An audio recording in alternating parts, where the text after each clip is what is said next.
Hey guys, and welcome back to this channel. In this video, I'll be showing you guys how you can make a Jack-in-the-Box avatar body on Roblox. So let's get started.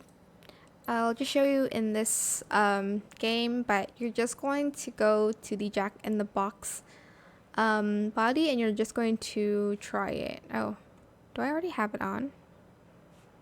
I'm gonna just take it off and try. There, it looks weird right now, but after we've added the body and stuff, it's going to look okay. So first of all, we are going to add the Cutie Pie doll torso, the manga doll left arm, as well as right arm here. And I'm just going to remove this makeup and remove the Jack-in-the-Box dynamic head, and I'll just select the head position going down.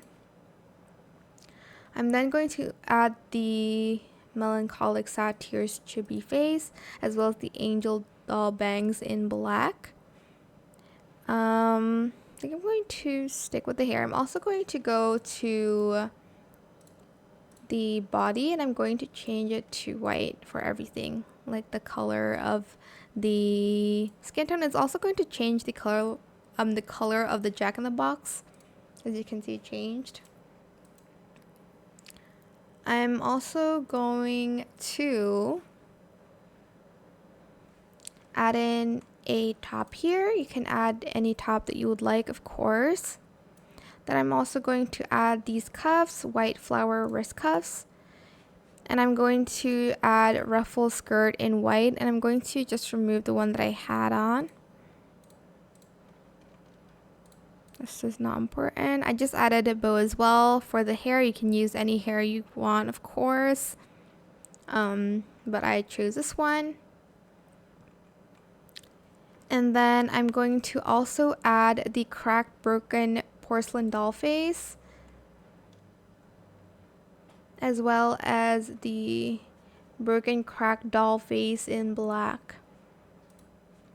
And that is it. You have this really cute broken doll on Roblox. This is what you can do for your avatar. Obviously, you can style it whatever you'd like, obviously, but this is just the base for the body.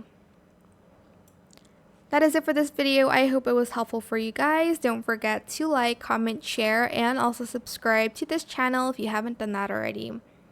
If you have any more questions about this video, just leave it in the comment section down below. I will try my best to answer them all for you guys. And if you found this video helpful, please click the thanks button as well. That is it for this video. Thank you so much for watching. Bye.